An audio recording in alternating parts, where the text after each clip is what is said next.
Hi friends, நான் Mithran. Hang with Mithran அப்படிங்கிற YouTube சேனல்லேருந்து banking அவேர்னஸ்க்கான videos upload பண்ணிட்டு இருக்கேன். ஸோ அப்லோட் பண்ண எல்லா வீடியோஸும் மறக்காமல் பாருங்கள், கண்டிப்பாக யூஸ்ஃபுல்லாக இருக்கும். இன்றைக்கி நம்ம என்ன பார்க்க போகிறோம் அப்படின்னா, committees in banking sector.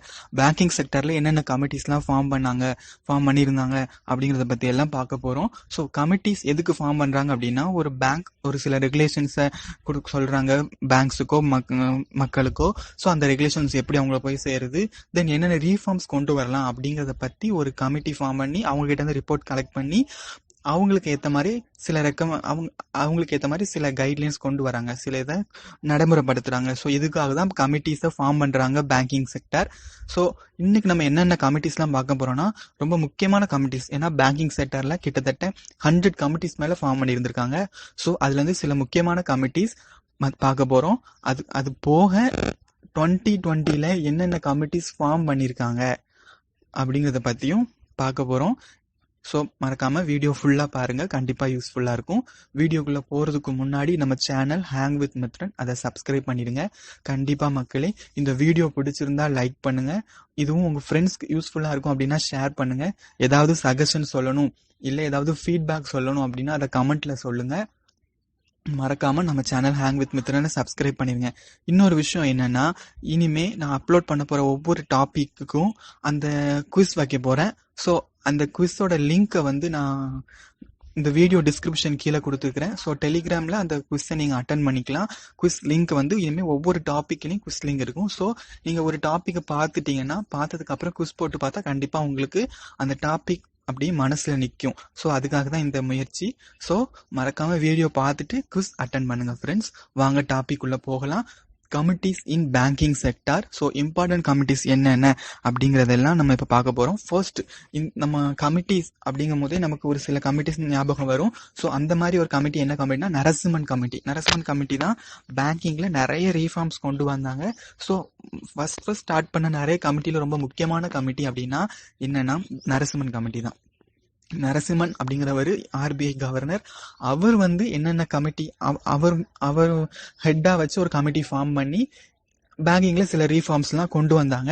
So Narasimhan committee 2 தடவை ஃபார்ம் பண்ணியிருக்கிறாங்க. ஒன்று 1991, இன்னொன்று 1998. 1991 மன்மோகன் சிங் ஃபினான்ஸ் மினிஸ்டராக இருக்கும்போது ஃபார்ம் பண்ணது. தென் 1998லையும் பி சிதம்பரம் அவங்க ஃபினான்ஸ் மினிஸ்டராக இருக்கும்போது ஃபார்ம் பண்ணது தான் நரசிம்மன் கமிட்டி. ரெண்டுமே எதுக்குன்னா பேங்கிங் செக்டரை இன்னும் கொஞ்சம் ஸ்ட்ரென்தன் பண்ணி எக்கனாமியை டெவலப் பண்ணுறதுக்காக தான். பேங்கிங் செக்டரில் இன்னும் என்னென்ன ரீஃபார்ம்ஸ் கொண்டு வரலாம் அப்படிங்கிறதுக்கு தான். ஏன்னா சொன்ன ஆல்ரெடி நேஷனலைசேஷனுக்கு அப்புறமுமே பேங்கிங் அவ்வளோ நல்ல சூப்பராக பெர்ஃபார்ம் பண்ணலை. ஸோ அதுக்காக என்னென்ன ரீஃபார்ம்ஸ்லாம் கொண்டு வரலாம், இன்னும் பேங்கிங்கில் என்னென்ன ரீஃபார்ம்ஸ் கொண்டு வரலாம் அப்படிங்கிறதுக்காக கொண்டு வரப்பட்டது என்னது நரசிம்மன் கமிட்டி. ஸோ அந்த கமிட்டி 2 தடவையாக இருக்கும்போது ஃபர்ஸ்ட் கமிட்டி என்னெல்லாம் ரெக்கமெண்ட் பண்ணாங்க அப்படின்னா, எஸ்எல்ஆர் ரேட்டை குறைக்கணும் அப்படின்னாங்க. எஸ்எல்ஆர் ரேட்டு அப்படிங்கிறதுனா என்னன்னா, நான் பின்னாடி மானிட்டரி பாலிசியில் உங்களுக்கு தெளிவாக சொல்லித்தரேன். தென் சிஏஆர் 8% இருக்கணும் அப்படின்னாங்க. சிஏஆர்னா capital adequacy ratio. Capital adequacy ratio அப்படின்னா நம்ம கேபிட்டலில் எவ்வளோ போதுமானது நம்மகிட்ட இருக்குது அப்படிங்கிறதுக்கு தான். எதை வச்சு நம்ம இப்படி சொல்கிறோன்னா, நம்மளோட மொத்த கேபிட்டல் எவ்வளவு, தென் நம்ம கொடுத்த கடனில் ரிஸ்க் அப்படின்னா இந்த கடன் வராமல் கூட போகலாம் அப்படிங்கிறது தான். ஏன் இந்த கேபிட்டல் அடிக்வசி சொல்கிறோம் அப்படின்னா, ஸோ இந்த வராமல் கடன் போனாலும் என்கிட்ட இவ்வளோ மணி இருக்குது, ஏன்னா நம்ம மக்களோட பணத்தை டெபாசிட்டாக வாங்கியிருக்கோம், ஸோ அவங்ககிட்ட கொடுக்கறதுக்கு என்கிட்ட இவ்வளோ இருக்குது அப்படின்னு சொல்கிறது தான் கேபிட்டல் அடிக்வசி ரேஷியோ. கண்டிப்பாக அது 8% இருக்கணும் அப்படின்னு இந்த கமிட்டி சொன்னாங்க. அது போக ப்ரைவேட் பேங்க்ஸை இன்ட்ரடியூஸ் பண்ணணும்னு சொன்னதும் எந்த கமிட்டி தான், நரசிம்மன் கமிட்டி. நரசிம்மன் கமிட்டி 1991 படி கிட்டத்தட்ட 10 பிரைவேட் பேங்க்ஸ் மேலே ஃபார்ம் பண்ணாங்க. தென் 1998லையும் அகெயின் ஏன் ஃபார்ம் பண்ணாங்கன்னா, அகெயின் பேங்கிங்கை ஸ்ட்ரென்தனிங் பண்ணுறதுக்காக தான். ஏன் அப்படின்னா நான் பெர்ஃபார்மிங் அசட்ஸ், வாரா கடன்கள் அதிகமானது, தென் அதுக்கு என்னென்னலாம் செய்யலாம், தென் கம்ப்யூட்டரைசேஷன், பேங்கிங் செக்டரை இன்னும் இம்ப்ரூவ் பண்ணுறது, டிஜிட்டல் பேமெண்ட், இதுக்காகலாம் ஃபார்ம் பண்ணது. இன்னொரு தடவை ஃபார்ம் பண்ணது நரசிம்மன் கமிட்டி 2. ஸோ மறக்கக்கூடாது, நரசிம்மன் கமிட்டி மூலமாக தான் ப்ரைவேட் பேங்க்ஸ் ஃபார்ம் பண்ணாங்க. இது ஒரு பாயிண்ட். ரெண்டாவது நரசிம்மன் கமிட்டி ரெண்டு தடவை, ஒன்று 1991, இன்னொன்று 1998. இதான் ரொம்ப முக்கியம் எக்ஸாம் பாயிண்ட் ஆஃப் வியூவில். நெக்ஸ்ட் என்ன கமிட்டினா P Sivaraman committee. P Sivaraman committee எப்போ ஃபார்ம் பண்ணாங்கன்னா 1979ல். எதுக்காக ஃபார்ம் பண்ணப்பட்டதுன்னா நபார்டு பேங்க். நமக்கே தெரியும் நபார்டு பேங்க் ஏன் ஃபார்ம் பண்ணாங்க அப்படின்னா, அக்ரிகல்ச்சர் செக்டரையும் கிராமப்புறங்களுக்கும் நிதி உதவி செஞ்சு அது மூலமா எக்கனாமியை டெவலப் பண்றதுக்காக உருவாக்கப்பட்டது தான் நபார்ட். அதுக்கு எந்த கமிட்டி மூலமா நபார்டு உருவாச்சுன்னா பி சிவராமன் கமிட்டி மூலமா. தென் ஜஸ்டிஸ் எம்பி ஷா கமிட்டி எப்போ உருவாச்சுன்னா 2014. எதுக்காக அப்படின்னா கருப்பு பணத்தை வெளியே கொண்டு வரதுக்காக. ஸோ இது 2014 ஃபார்ம் பண்ணியிருக்காங்க. 2016 IBPS PO மெயின்ஸ்ல இந்த கொஸ்டின் கேட்டிருக்காங்க. பிளாக் மணியை வெளியே கொண்டு வரதுக்காக என்ன கமிட்டி யார் தலைமையில ஃபார்ம் பண்ணாங்க அப்படின்னா ஜஸ்டிஸ் எம்பி ஷா. இது ஒரு கொஸ்டின். தென் என்ன கமிட்டி அப்படின்னா role of NABARD in RRBs. அதாவது வந்து நபார்டோட ரெகுலேஷன், நபார்டோட சூப்பர்வைசன் கீழே தான் RRB இயங்குது. RBI ரெகுலேட் பண்ணாலும் நபார்டு கீழே தான் RRB இருக்குது. ஸோ அந்த நபார்டோட power of NABARD on RRB. So அதுக்கு என்ன கமிட்டி ஃபார்ம் பண்ணாங்கன்னா அதான் UK Sharma committee. Then SP Talwar committee. அது வந்து எதுக்காகனா restructure of weak public sector banks. Yes, public sector banks வந்து சில பப்ளிக் செக்டார் பேங்க்ஸ்லாம் லாஸ்ட்ல போயிட்டு இருந்துச்சு. எதுக்காக அப்படின்னா மேக்சிமம் எதுக்காக போயிருக்கலாம் அப்படின்னா வாரா கடன்கள் அதிகமானதுனால தான் போயிருக்கலாம். ஸோ இதை வந்து ரீஸ்ட்ரக்சர் பண்ணணும், திருப்பி மறுசீரமைக்கணும், என்ன இனிஷியேட்டிவ் பண்ணலாம், திருப்பி பப்ளிக் செக்டார் பேங்க்ஸ் எல்லாம் லாஸ்ட்ல இருந்து எப்படி மீட்கலாம் அப்படிங்கிறதுக்காக ஃபார்ம் பண்ண கமிட்டி தான் என்னது எஸ்பி தல்வார் கமிட்டி. நெக்ஸ்ட் என்ன அப்படின்னா பிள்ளை கமிட்டி 1979 ஃபார்ம் பண்ணாங்க. எதுக்காக அப்படின்னா பே ஸ்கேல் ஃபார் பேங்க் எம்ப்ளாயீஸ்க்கு சேலரிஸ் ஃபிக்ஸ் பண்ணணும், அவங்களோட சேலரி வந்து எப்படி இருக்கணும், அவங்களோட சேலரி ஸ்ட்ரக்சர் எப்படி இருக்கணும் அப்படிங்கிறதுக்காக கொண்டு வரப்பட்ட ஒரு கமிட்டி தான் பிள்ளை கமிட்டி. ஸோ பிள்ளை கமிட்டி எதுக்காகனா பே ஸ்கேல் ஃபார் பேங்க் எம்ப்ளாயீஸ். ஓகேவா. நெக்ஸ்ட் வந்து ஏசி ஷா கமிட்டி வந்து 1992 ஃபார்ம் பண்ணாங்க. ரீஃபார்ம்ஸிங் என்பிஎஃப்சிஸ்னா நான் banking finance companies. So NBFCs வந்து 1950ஸ்லேயே ஃபார்ம் பண்ணிட்டாங்க. ஸோ என்பிஎஃப்சிஸ் வந்து நேஷனலைஸ் பேங்கை விட ஒரு டைம்ல நல்ல ரன் ஆகிட்டு இருந்துச்சு. ஸோ அதுக்கப்புறம் சில ப்ராப்ளம்ஸ் வந்துச்சு. அப்போ என்பிஎஃப்சிஸ்ல என்ன ஆக்ட் கொண்டு வந்து எப்படி ரீஃபார்ம் பண்ணலாம் அப்படிங்கிறதுக்காக ஒரு கமிட்டி ஃபார்ம் பண்ணாங்க. அதான் ஏசி ஷா கமிட்டி. ஸோ என்பிஎஃப்சினா ஏசி ஷா கமிட்டின்னு ஞாபகம் வச்சுக்கணும். தென் டேம்லே கமிட்டினா 1982 ஃபார்ம் பண்ணாங்க. இது எதுக்காக அப்படின்னா introducing MICR and OCR technology for cheque ப்ராசஸிங்கை ஃபாஸ்டர் பண்றதுக்காக கொண்டு வரப்பட்ட ஒரு கோடு தான் என்னது MICR கோடு. இந்த MICR கோடு வந்து 9 டிஜிட் கோடு. ஒவ்வொரு பிரான்ச்சுக்குமே ஒரு MICR கோடு உண்டு. ஸோ இந்த கோடை கொண்டு வரதுக்காக ஒரு கமிட்டி செயல்பட்டு, அந்த கமிட்டி தான் என்னது டேம்லே கமிட்டி. நெக்ஸ்ட் வந்து என்னன்னா வாகுல் கமிட்டி 1987 ஃபார்ம் பண்ணாங்க. மணி மார்க்கெட் இன் இந்தியாவோட மணி மார்க்கெட் ஃபார்ம் பண்றதுக்கும் தென் மணி மார்க்கெட்ல என்னென்ன ரெகுலேஷன்ஸ் கொண்டு வரதுக்கும் ஃபார்ம் பண்ணப்பட்ட ஒரு கமிட்டி தான் என்னது வாகுல் கமிட்டி. மணி மார்க்கெட்டுக்குன்னு தனியா ஒரு வீடியோ இருக்கு, கண்டிப்பா நான் அதை சீக்கிரமே அப்லோட் பண்றேன். தென் ரத்தன் பி வாட்டல் கமிட்டி 2016 எதுக்காக அப்படின்னா டிஜிட்டல் பேமெண்ட்ஸ் இன் இந்தியா. அதாவது இந்தியாவை டிஜிட்டல் மயமாக்கணும்னு சொல்லியாச்சு. ஸோ இந்தியாவில் பேமெண்ட்ஸை எப்படி டிஜிட்டல் பேமெண்ட்ஸ் கொண்டு வரலாம், என்னென்னலாம் கொண்டு வரலாம் அப்படிங்கிறதுக்காக கொண்டு வரப்பட்டது தான் Ratan B Watal committee. So பார்த்துக்கோங்க. தென் நேச்சிகட் மோர் கமிட்டி நமக்கு தெரியும் 2013 ஃபார்ம் பண்ண கமிட்டி. எதுக்காக அப்படின்னா பேமெண்ட் பேங்க்ஸ்க்காக தான். ஆனா நேச்சிகட் மோர் கமிட்டி என்ன காரணத்துக்காக அப்படின்னா சொன்ன மாதிரி தான், இதுவுமே டிஜிட்டல் பேமெண்ட்ஸ்க்காக தான். எப்படி ஈஸியா அக்சஸ் பண்ணலாம் பேங்க்ஸை அப்படிங்கிறதுக்காக கொண்டு வரப்பட்டது தான் நேச்சிகட் மோர் கமிட்டி. ஸோ அந்த கமிட்டி என்னென்னலாம் சொன்னாங்க அப்படின்னா அபவ் ஒரு 18 வயசுக்கு மேல உள்ளவங்களுக்கு கண்டிப்பா ஒரு பேங்க் அக்கௌண்ட் இருக்கணும்.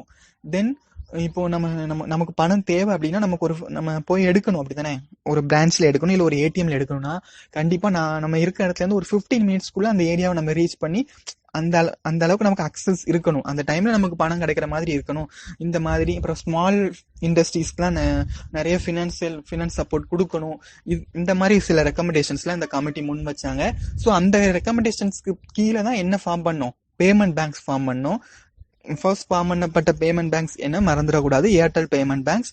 ஒரே ஒரு பேமெண்ட் பேங்க் தான் ஷெட்யூல்டு பேங்கா இருக்குது. அது என்ன பேமெண்ட் பேங்க்னா இந்தியா போஸ்ட் பேமெண்ட் பேங்க். இதையும் மறந்துடக்கூடாது. நெக்ஸ்ட் நம்ம என்ன பார்க்க போறோம்னா பேசல் கமிட்டி அப்படிங்கிறது வந்து இதுல வந்து நான் ஜஸ்ட் பேசல் பத்தி ஒரு சின்ன இன்ட்ரோடக்ஷன் கொடுக்குறேன். பேசல் நார்ம்ஸ்னு இருக்குது, அதுக்கு தனியா ஒரு வீடியோ தான் நம்ம பார்க்கணும், ஏன்னா அது ரொம்ப முக்கியமான வீடியோ. ஸோ பேசல் கமிட்டி அப்படின்னா என்னன்னா, இப்போ வந்து இந்தியால பேங்கிங் ரெகுலேஷன்ஸ்க்கு RBI இருக்கு, அதே மாதிரி இன்டர்நேஷனல் லெவல்ல வேர்ல்டு லெவல்ல பேங்கிங்க்குன்னு ஒரு ரெகுலேஷன்ஸ் கொண்டு வந்தது என்னன்னா பேசல் கமிட்டி தான். பேங்கிங் வந்து எப்படிதான் இருக்கணும், இந்த மாதிரி நார்ம்ஸ்லாம் இருக்கலாம் அப்படின்னு கொண்டு வந்தது தான் என்னது பேசல் கமிட்டி. ஸோ இது எதுக்காகனா ஃபினான்ஷியல் ஸ்டெபிலிட்டிக்காக தான். பேங்கிங் வந்து ப்ராஃபிட்டோட ரன் பண்ணணும், அதுக்காக தான் கொண்டு வரப்பட்டது பேசல் கமிட்டி. இது எங்க அப்படி இருக்கு அப்படின்னா பேசல் சுவிட்சர்லாந்துல தான் இருக்குது இந்த கமிட்டி. ஸோ இந்த கமிட்டிக்கு இன்னொரு நேம் என்னன்னா பேங்க் ஃபார் இன்டர்நேஷனல் செட்டில்மெண்ட்ஸ். இந்த கமிட்டி எப்போ ஃபார்ம் பண்ணாங்கன்னா 1974 தான் ஃபார்ம் பண்ணாங்க. 1974 ஃபார்ம் பண்ணும்போது 10 கண்ட்ரிஸ் இருந்துச்சு. இப்போ எவ்வளோ இருக்குன்னா 45 கண்ட்ரிஸ் இருக்குது. இந்த கமிட்டிஸ் வந்து எப்படி ரெகுலேஷன்ஸ் கொண்டு வந்தாங்கன்னா 3 விதமா கொண்டு வந்தாங்க. Basel 1, Basel 2, Basel 3. Basel 1 norms, Basel 2 norms, Basel 3 norms, இப்படி 3 ஸ்டேஜா கொண்டு வந்தாங்க. ஃபர்ஸ்ட் பேசல் 1 நார்ம்ஸ் வந்து 1988 கொண்டு வந்திருக்காங்க. ரெண்டாவது பேசல் 2 நார்ம்ஸ் வந்து 2004 கொண்டு வந்திருக்காங்க. தேர்ட் பேசல் நார்ம்ஸ் வந்து 2009 கொண்டு வந்திருக்காங்க. ஸோ இந்தியா வந்து எப்போ பேசல் 1 நார்ம்ஸை இன்ட்ரடியூஸ் பண்ணாங்க, அதாவது இம்ப்ளிமெண்ட் பண்ணாங்க அப்படின்னா 1992 தான் இம்ப்ளிமெண்ட் பண்ணாங்க. இது வரைக்கும் 3 பேசல் நார்ம்ஸ் இருக்குது. ஸோ இது ரொம்ப முக்கியமான பேசல் நார்ம்ஸ் இந்த 3மே. இதை பத்தி ஃபியூச்சர்ல பார்க்கலாம். நெக்ஸ்ட் வந்து கமிட்டிஸ் இன் பேங்கிங் 2020. ஸோ இது வரைக்கும் பார்த்தது எல்லாமே இதுக்கு முன்னாடி ஃபார்ம் பண்ணப்பட்ட கமிட்டிஸ், அது ரொம்ப முக்கியமான கமிட்டிஸ். இது போகும்போது ஏதோ முக்கியமான கமிட்டிஸ் இருந்தா சொல்லுங்க, அதையும் நம்ம பார்க்கலாம். இப்போ பார்க்க போறது என்னன்னா கமிட்டிஸ் இன் 2020, அதாவது வந்து இப்போ கரண்ட் அஃபேர்ஸ்ல இருந்து எடுத்தது இந்த கமிட்டிஸ் எல்லாமே. 2020 என்னென்ன கமிட்டிஸ் ஃபார்ம் பண்ணியிருக்காங்க அப்படின்னு ஜூன்ல இருந்து எடுத்திருக்கிறேன். ஸோ ஏன்னா மெயின்ஸுக்கு ஒரு ஜூன்ல இருந்து கரண்ட் அஃபேர்ஸ் படிச்சா, ஆகஸ்ட்ல இருந்து படிச்சாலே போதும். ஜூன் வரைக்கும் என்னென்ன கமிட்டிஸ் இருக்குன்னு எடுத்துக்கிறேன், வாங்க பார்க்கலாம். ஃபர்ஸ்ட் கமிட்டி வந்து செப்டம்பர் 2020 செப்டம்பர் மந்த்ல என்ன கமிட்டி அப்படின்னா ராஜீவ் மெஹ்ரிஷி கமிட்டி. எதுக்காக இந்த கமிட்டி கொண்டு வரப்பட்டது அப்படின்னா ராஜீவ் மெஹ்ரிஷி அப்படிங்கிற ஒருத்தர் கீழே கொண்டு வரப்பட்ட கமிட்டி. மொத்தம் 3 மெம்பர்ஸ் இருப்பாங்க. அதுல ஒருத்தர் ராஜீவ் மெஹ்ரிஷி, அவர் தான் இந்த கமிட்டியோட ஹெட். யாரால ஃபார்ம் பண்ணப்பட்டுச்சு அப்படின்னா இந்த கமிட்டி வந்து மினிஸ்ட்ரி ஆஃப் ஃபினான்ஸுக்கு கீழே ஃபார்ம் பண்ணப்பட்ட கமிட்டி தான் எது, ராஜீவ் மெஹ்ரிஷி கமிட்டி. ஸோ இந்த கமிட்டில 3 மெம்பர்ஸ். எதுக்காக அப்படின்னா நம்ம லாக்டவுன்னால பேங்க்ஸ் வந்து மொரட்டோரியம் இம்ப்ளிமெண்ட் பண்ணாங்க. என்னன்னா லோனுக்கு வந்து இன்ட்ரெஸ்ட் பே பண்ண வேண்டாம் அப்படின்னு ஒரு 3 மாசம் சொன்னாங்க. அதுக்கப்புறம் ஆகஸ்ட் வரைக்கும் கூட ஒரு 3 மாசம் கொடுத்தாங்க.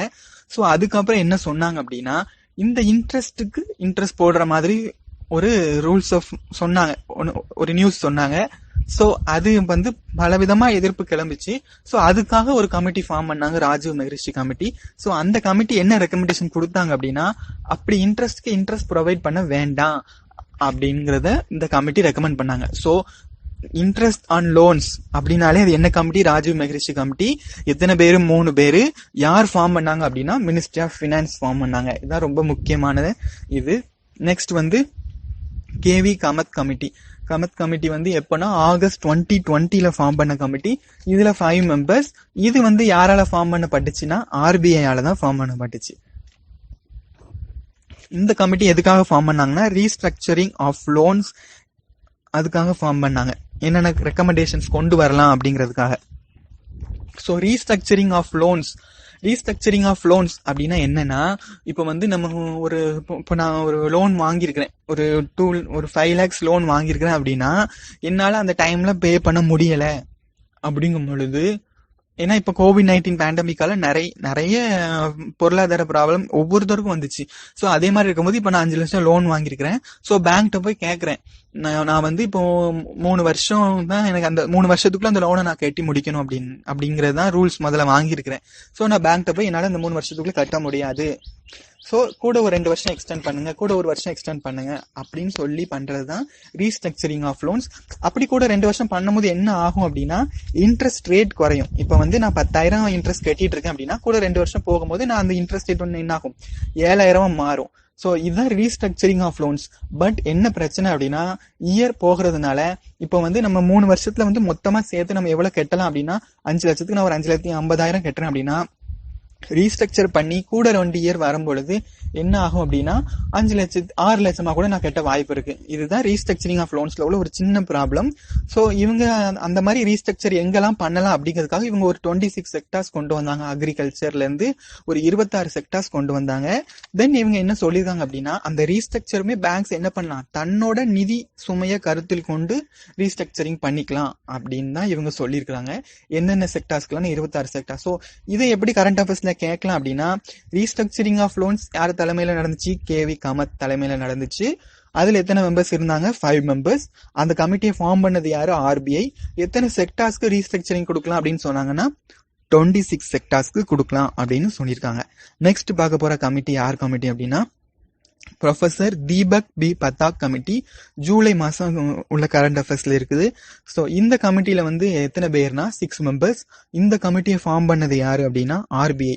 Analysis of QR code. So digital payment இன்னும் எப்படி இம்ப்ரூவ் பண்ணலாம், பேமெண்ட் சிஸ்டத்தை இன்னும் எப்படி மக்களுக்கு எளிதாக கொண்டு போகலாம் அப்படிங்கிறது கொண்டு வரப்பட்டது ஒன்று QR quotes.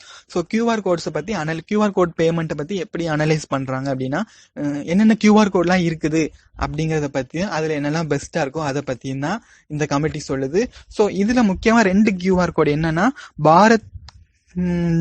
Bharat QR code, UPI QR code. இந்த 2 கியூஆர் கோடு தான் இந்த கமிட்டி ரெக்கமெண்ட் பண்றாங்க.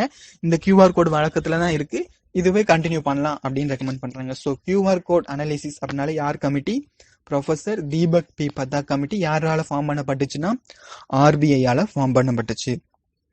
Next PK Mohanty committee. எப்போ அப்படின்னா ஜூன் மாசம் 2020. இந்த கமிட்டி எதுக்காக யாரால ஃபார்ம் பண்ணப்பட்டுச்சு அப்படின்னா ஆர்பிஐயால தான் ஃபார்ம் பண்ணப்பட்டுச்சு. எதுக்காக அப்படின்னா பிரைவேட் பேங்க்ஸ்க்கு ஒரு சில கைட்லைன்ஸ் நம்ம யாருக்குமே கொடுத்துருக்குறோம்.